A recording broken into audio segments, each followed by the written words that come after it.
दोस्तों central government का notification है परमानेंट पोजीशन के लिए। ये नोटिफिकेशन आउट हुआ है।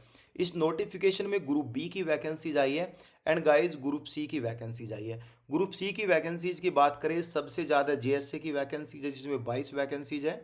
मेडिकल रिकॉर्ड्स की 3 वैकेंसीज है। असिस्टेंट इंस्ट्रक्टर की 4 वैकेंसीज है। स्टेनोग्राफर ग्रेड 2 के लिए 9 वैकेंसीज आई है। बाकी ग्रुप सी के लिए फ्रेशर कैटेगरी के कैंडिडेट एलिजिबल अप्लाई करने के लिए आर्टिस्ट एंड फोटोग्राफर की भी वैकेंसीज आई है। ग्रुप बी में ओनली 3 कैटेगरी में वैकेंसीज आई है। फर्स्ट में यहाँ पे साइंटिफिक असिस्टेंट की पोस्ट आई है एंड गाइस ईजीटी टेक्नीशियन की वैकेंसीज आई है। लाइब्रेरी असिस्टेंट की 3 वैकेंसीज आई है। अगर आप लाइब्रेरी असिस्टेंट में फॉर्म फिल करना चाहते हो तो उसमें फ्रेशर कैटेगरी का कैंडिडेट एलिजिबल होगा अप्लाई करने के लिए। दोस्तों यह नोटिफिकेशन 2024 में भी आउट हुआ था। अगर आपने 2024 में इस सेम नोटिफिकेशन में फॉर्म फिल किया है, उसके लिए क्राइटेरिया क्या रहेगा उसके बारे में भी हम डिटेल में डिस्कस करेंगे। उनको फॉर्म अप्लाई करना है या नहीं करना है उसके बारे में भी हम बात करेंगे। हालांकि ये सेम ही नोटिफिकेशन को वैकेंसीज एंड ओल्ड डिटेल्स को रिवाइज करके 2026 में आउट कर दिया गया है। नोटिफिकेशन की डेट 3 फरवरी 2026 है। यह notification national institute of mental health and neuro science की तरफ से आउट हुआ है। इसमें ऑल इंडिया कैंडिडेट एलिजिबल है अप्लाई करने के लिए। चूंकि सेंट्रल गवर्नमेंट का नोटिफिकेशन है तो इसमें कास्ट का कंसेशन भी आपको एज पर दी कैटेगरी दिया जाएगा। पे लेवल 6 की यहाँ पे 3 तरह की वैकेंसीज है। अगर आप साइंटिफिक असिस्टेंट के लिए फॉर्म फिल करना चाहते हो तो आपको पे लेवल 6 की सैलरी मिलेगी। उम्र आपकी 35 साल से नीचे होनी चाहिए। अगर आप ईजीटी टेक्नीशियन लाइब्रेरी असिस्टेंट के लिए फॉर्म फिल करना चाहते हो, इसमें भी पे लेवल 6 की सैलरी है। इन दोनों के लिए 30 साल से नीचे आपकी उम्र होनी चाहिए। चूंकि 32 यहाँ पे ग्रुप बी की वैकेंसीज है। आर्टिस्ट के बारे में बात करेंगे, एक वैकेंसीज आई है। ये सभी अब ग्रुप सी की वैकेंसीज यहाँ पे स्टार्ट होती है।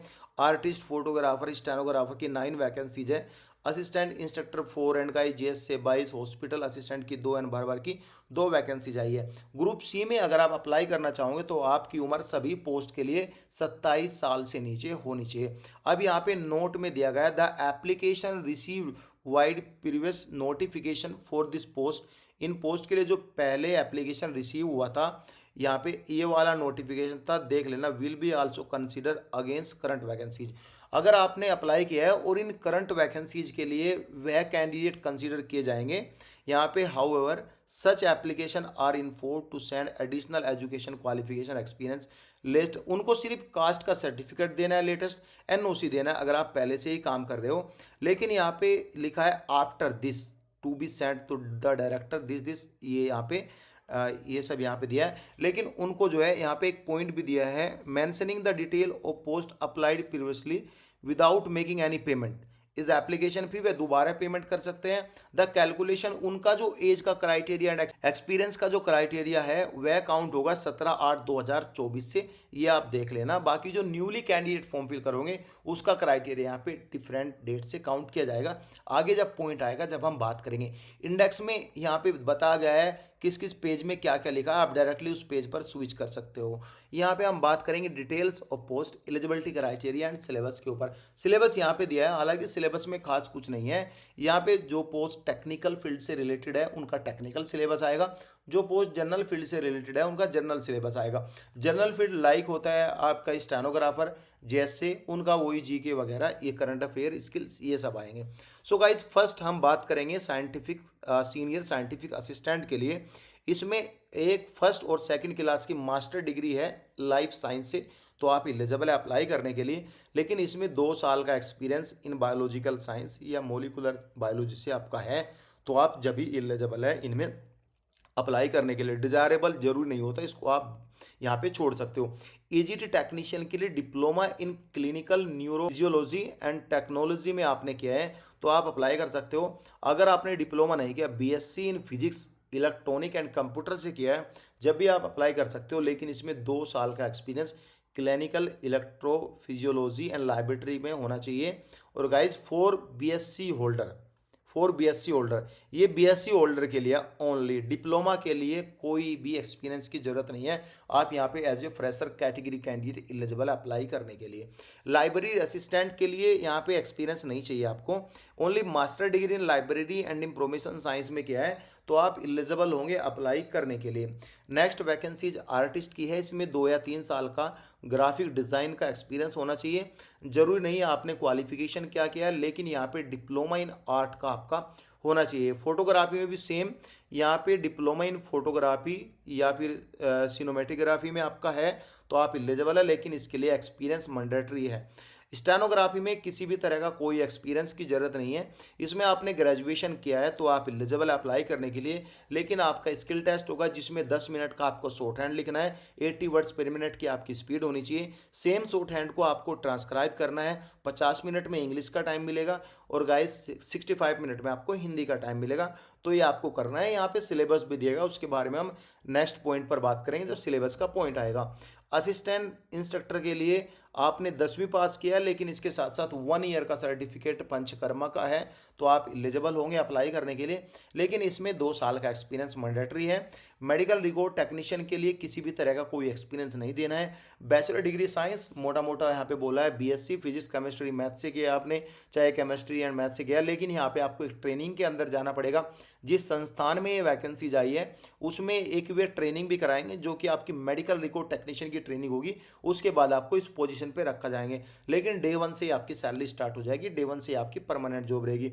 जूनियर यहाँ पे जीएसए की वैकेंसी आई है, इसमें ग्रेजुएशन के साथ साथ आपको 6 मंथ का कैसा भी कोई कंप्यूटर का सर्टिफिकेट देना है। प्रोविजनल पीरियड आपको कंप्लीट करना है। प्रोविजनल पीरियड मीन्स होता है सेंट्रल गवर्नमेंट में सभी में होता है, लेकिन डे 1 से ही आपकी सैलरी पूरी मिलेगी।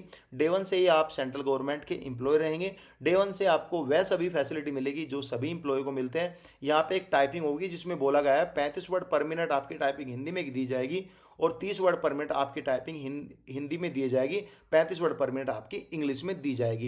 एंड गाइज यहाँ पे ये सब KDPH में टाइपिंग लिखा है, यहाँ पे कुछ की जो है वह ब्लॉक रहती है। मैंने वीडियो बनाई हुई है, वो एक बार यूट्यूब पे सर्च मार लेना। बाकी एक्सपीरियंस यहाँ पे नील रखा गया, एक्सपीरियंस की जरूरत नहीं है।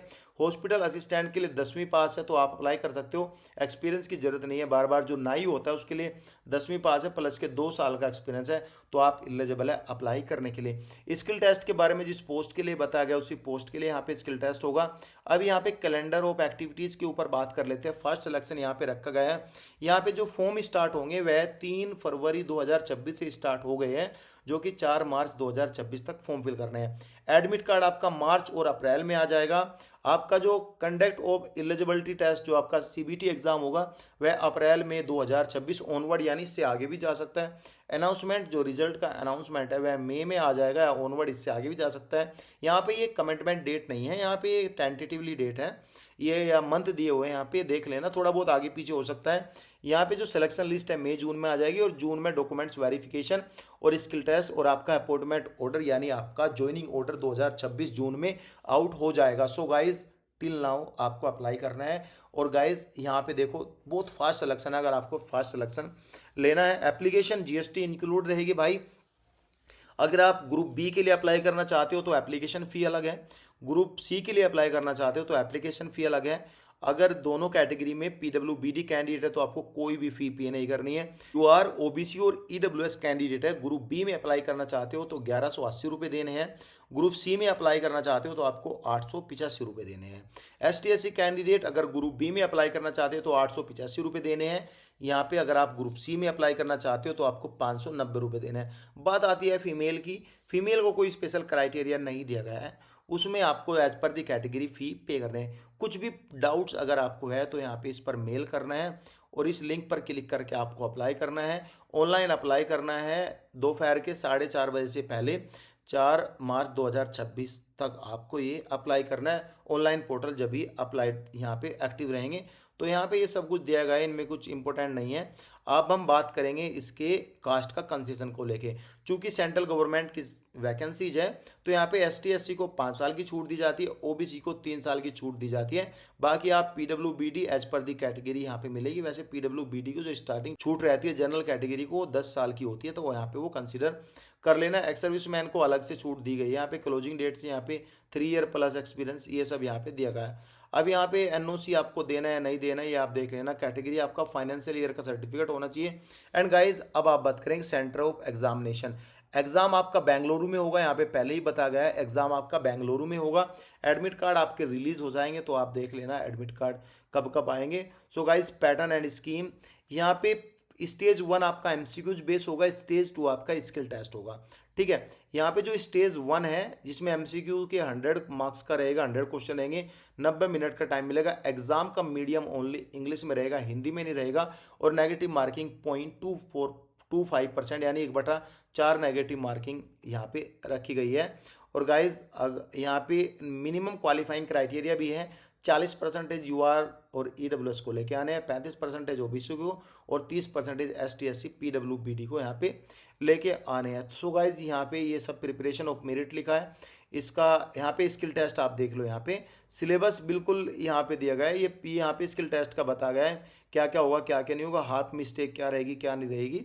इसका जो सिलेबस है वह मैं अपने टेलीग्राम पर भी भेज दूंगा, और गाइज वहाँ पे आप देख लेना, वीडियो बना के आपको बता दूंगा। सो गाइज ये रही डिटेल, कुछ भी डाउट हो तो आप कमेंट कर सकते हो। Thank you so much guys.